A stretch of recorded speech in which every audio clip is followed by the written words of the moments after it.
14 years లోపు పిల్లలు ఉంటే పేరెంట్స్ రాయాలన్నారు. వాళ్ళకి రాయడం వచ్చు కదా. అంటే ఇక్కడ మామూలుగా ఏంటంటే మనకి 14 years లోపు అంటే వీళ్ళని 10th క్లాస్ లోపు పిల్లలు అనుకోవాలి మనం. అంటే ఏంటంటే వాళ్ళే రాస్తే బాగుంటుంది. కానీ ఇక్కడ ఏమైందంటే వాళ్ళకి మనం చెప్పిందే రాస్తారు కానీ వాళ్ళకి ఆలోచించుకునే పరిస్థితి లేదు. ఇది రాస్తే నాకు బాగుంటుంది అనే స్పృహ ఇప్పుడు రాదు. ఒక కారణం.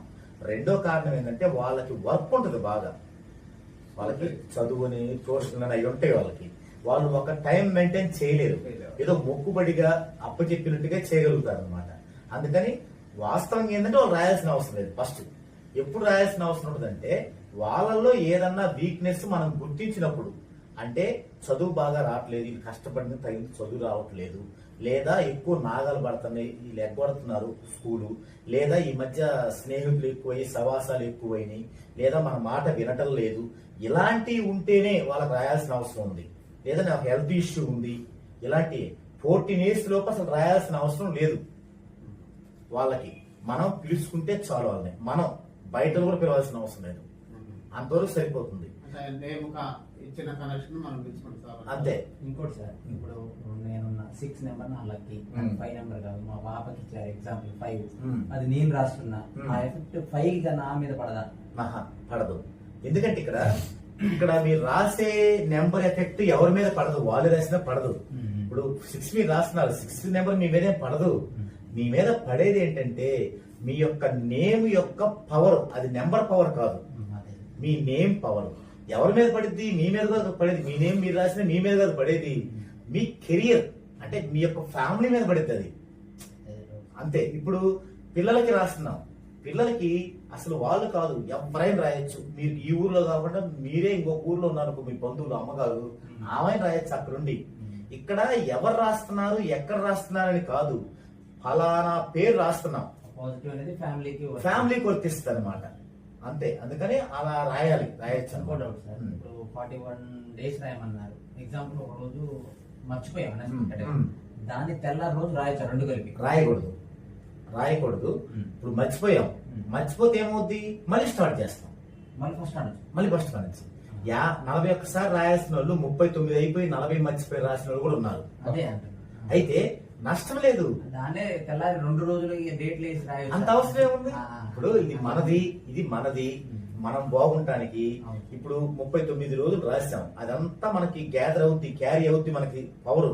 కానీ కౌంట్ లో కలవదు. అంటే కోర్స్ కౌంట్ లోనే కలవదు తప్ప అది మనకు మంచి ఉన్నప్పుడు మళ్ళీ దాన్ని కొనసాగించుకుంటే నష్టం మనకి ఇట్లా కూడా ఏమన్నా చేయకూడదు. ఇది ఖచ్చితంగా పర్ఫెక్ట్ గా కోర్సెస్ అవ్వాల్సిందే. కోర్సెస్ కాకుండా కూడా ఎంత మనం జాగ్రత్తగా రాసినా ఒక 4-5 సార్లు మిస్ అవుతుంటాయి.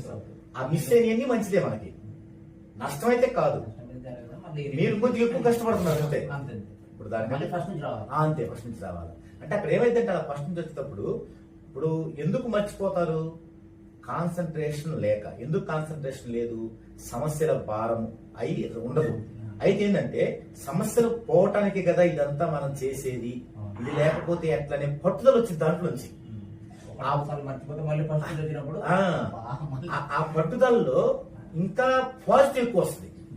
అంటే ఇంతకు ముందు కంటే ఇంకా కాన్సన్ట్రేట్ రాయగలుగుతారు. అందుకని మనకి ఒకసారి తప్పి మళ్ళీ రాయటం అనేది ఇంకా మంచిది. అది మనకి విఆర్కే డైట్ లో ఆయన చెప్తారు, విఆర్కే గారు, మీరు ఏదైనా మిస్ అయితే లిక్విడ్ చేయాలంట.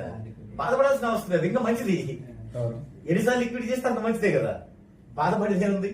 అట్లాగే ఇది కూడా అనమాట. ఆ విధంగా ఇప్పుడు ఇంకోటి ఇప్పుడు మనం 5 కోర్సులు రాయమన్నాం సందర్భం. ఫస్ట్ కోర్సు ఓకే సార్ రాశాడు, 2వ నెల 15 రోజులు రాశాడు. ఒక రోజు మిస్టేక్ వల్ల ఆగిపోయింది. ఈ 15 రోజులు రాసింది వెళ్ళిపోయింది. ఈ ఫస్ట్ నెలది ఉంటది, అది ఉంటది. ఈ 15 రోజులు రాసింది ప్లస్ 5 కోర్సులు రాస్తున్నాం కదా, 6వ కోర్సు కూడా 5 నెలల 15 రోజులు అవుతుంది కదా. అవదు, కోర్సు కంప్లీట్. అదే కౌంట్ లోకి రాదు. అది 15 రోజులు కౌంట్ లోకి రాదు. 15 రోజులు అనేది మన కౌంట్ లోకి రాదు. ఒక నెల అయినా కూడా కౌంట్ లోకి రాదంటారా? అది 3 నెలలైనా కౌంట్ లోకి రాదు. ఒక్కరోజు దగ్గర రాదట. అది కౌంట్ లోకి రాదు. కోర్స్ అయినట్లు లెక్క సార్. మళ్ళీ రెండో కోర్స్ నుంచి రెండో కోర్సు రాసుకుంటాం మళ్ళీ. అంటే మీకు లాభం జరిగింది దానివల్ల. అంటే సారణ ఏంటంటే రెండో కోర్సు రాస్తాం 5 అయిపోతాయి, కానీ ఈ వదిలిపెట్టిన 10 కూడా యాడ్ అవుతాయి కదా అని. యాడ్ అవుతాయి కదా. యాడ్ అవుతాయి, పవర్ గా యాడ్ అవుతాయి తప్ప మీకు కోర్స్ యాడ్ అవ్వాలి. Okay, okay. అందుకని నష్టమైతే కాదనమాట. నష్టమైతే కాదు, కోర్సుకి అయితే రాదు. కోర్సుకి అయితే రాదు. ఇప్పుడు ఇంకోటి ఉంది మీరు గమనించాల్సింది. ఇందాక ఏమనుకున్నాం మనం 3 సార్లు రాయమన్నాం. అతనికి గనక బాగా లేకపోతే ఇంకొక 3 సార్లు రాయమన్నాం. బాగా లేకపోతే అంటే అర్థం ఏంది, బాగా రాయలేదని అతను.